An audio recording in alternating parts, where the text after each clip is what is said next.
3 ഘടകങ്ങൾ പരിഗണിച്ചാകും പ്രധാനമായും മുഖ്യമന്ത്രിയെ തീരുമാനിക്കുന്നത് ഹൈക്കമാൻഡ് എന്നതാണ് നമുക്ക് ലഭിച്ചിട്ടുള്ള വിവരം. അത് MLA-മാരുടെ പിന്തുണയുണ്ട്, ഘടകകക്ഷികളുടെ നിലപാടുണ്ട്, ഒപ്പം ജനവികാരം. ഈ 3 ഘടകങ്ങളാണ് പരിശോധിക്കുക. അത് പരിശോധിച്ചു കഴിഞ്ഞു എന്നാണ് AIC നിരീക്ഷകർ അല്പസമയം മുൻപ് പറഞ്ഞത്.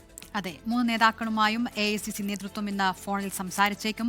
നേതാക്കളെ നാളെ ഡൽഹിക്ക് വിളിപ്പിക്കും എന്നാണ് ലഭ്യമാകുന്ന വിവരം. PR അരവിന്ദാണ് ഡൽഹിയിൽ നിന്ന് വിവരങ്ങളുമായി ചേരുന്നത്. അരവിന്ദ്, ഈ 3 ഘടകങ്ങൾ അത് പരിഗണിച്ചുകൊണ്ടൊരു തീരുമാനത്തിലേക്ക് AICC നിരീക്ഷകർ എത്തിയോ, അതോ ഈ നേതാക്കളുമായി കൂടിക്കാഴ്ച നടത്തിയതിനു ശേഷം, അവരുമായി ചർച്ച നടത്തിയതിനു ശേഷം ഒരു അന്തിമ തീരുമാനം എന്നതിലേക്കാണോ കാര്യങ്ങൾ പോകുന്നത്?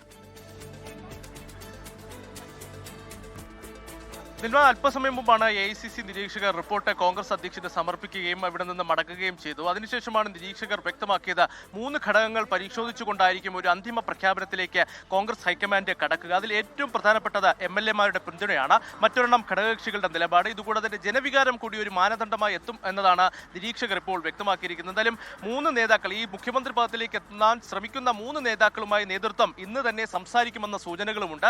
ഉടൻ തന്നെ നേതാക്കളെ ഡൽഹിയിലേക്ക് വിളിപ്പിച്ചേക്കുമെന്ന് കൂടി മനസ്സിലാക്കുന്നു. അങ്ങനെയാണെങ്കിൽ നാളെ ഡൽഹിയിൽ വിളിപ്പിച്ച് നേതാക്കളുമായി ചർച്ചകൾ നടത്തി ഞായറാഴ്ചയോടുകൂടി ഒരു പ്രഖ്യാപനം നടത്താനാണ് ഇപ്പോൾ കോൺഗ്രസ് നേതൃത്വം ഒരു നീക്കം നടത്തുന്നത്. നേരത്തെ MLA-മാരുടെ പിന്തുണ തങ്ങൾക്കാണ് കൂടുതലെന്ന് KC പക്ഷം ഒരു അവകാശവാദം ഉന്നയിച്ചിരുന്നു. പക്ഷേ പൊതുവികാരം കൂടി ഒരു മാനദണ്ഡമായി പരിഗണിക്കുകയാണെങ്കിൽ എങ്ങനെയാകും ഹൈക്കമാൻഡിന്റെ തീരുമാനം മുന്നോട്ട് പോവുക എന്നതാണ് ഏറെ നിർണായകമാവുക. കാരണം കേരളത്തിൽ VD സതീശന് ലഭിക്കുന്ന ജനപിന്തുണയും അതുപോലെ തന്നെ പ്രവർത്തകർക്കിടയിൽ ലഭിക്കുന്ന സ്വീകാര്യതയും അത് KC പക്ഷത്തെയും RC പക്ഷം രമേശ് ചെന്നിത്തല പക്ഷത്തെയും വലിയ രീതിയിൽ ആശയക്കുഴപ്പത്തിലാക്കുന്നു. എന്തായാലും 3 മാനദണ്ഡങ്ങൾ കൃത്യമായി പരിഗണിച്ചുകൊണ്ടായിരിക്കും ഒരു തീരുമാനത്തിലേക്ക് എത്തുക എന്ന് നിരീക്ഷകർ ഇപ്പോൾ വ്യക്തമാക്കി കഴിഞ്ഞു. എന്തായാലും ഇന്ന് വൈകുന്നേരത്തോടു കൂടി തന്നെ ഒരു ചർച്ചകൾ ഒരുപക്ഷെ രാഹുൽ ഗാന്ധിയും അതുപോലെ തന്നെ മല്ലികാർജ്ജുൻ ഖർഗെയുമായി ബന്ധപ്പെട്ട് നടന്നിരിക്കും. കാരണം രാഹുൽ ഗാന്ധി അല്പസമയത്തിനകം ഹരിയാനയിലേക്ക് പോവുകയാണ്. അവിടെ ഹരിയാന PCC-യുമായി ബന്ധപ്പെട്ട ചില പരിപാടികളിൽ പങ്കെടുക്കാനാണ് രാഹുൽ ഗാന്ധി പോകുന്നത്. അപ്പോൾ രാത്രിയോടുകൂടി മടങ്ങിയെത്തുന്ന രാഹുൽ ഗാന്ധി മല്ലികാർജ്ജുൻ ഖർഗെയുമായി കൂടിക്കാഴ്ച നടത്തും. അതിനുശേഷം നേതാക്കളെ നേരിട്ട് തന്നെ ഡൽഹിയിലേക്ക് വിളിപ്പിച്ച് ചർച്ചകൾ നടത്തി എത്രയും പെട്ടെന്ന് തന്നെ ഒരു പ്രഖ്യാപനത്തിനാണ് ഇപ്പോൾ നീക്കങ്ങൾ സജീവമാക്കിയിരിക്കുന്നത്. എന്തായാലും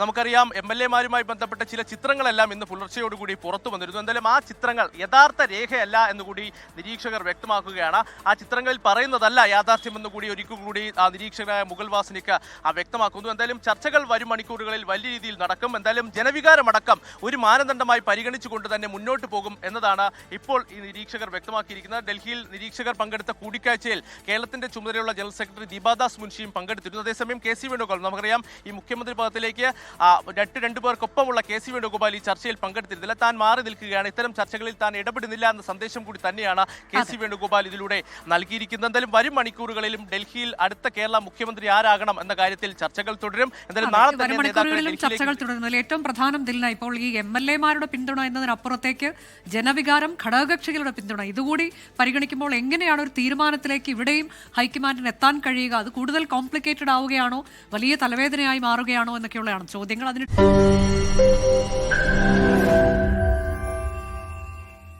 ലോകത്തെവിടെയായാലും ഏത് സമയത്തും 24 വാർത്തകളും ഓഗ്മെന്റഡ് റിയാലിറ്റി പാക്കേജുകളും എക്സ്പ്ലെയിനറുകളും വിശദമായി കാണാൻ ഞങ്ങളുടെ YouTube ചാനൽ നിങ്ങൾക്ക് സബ്സ്ക്രൈബ് ചെയ്യാം.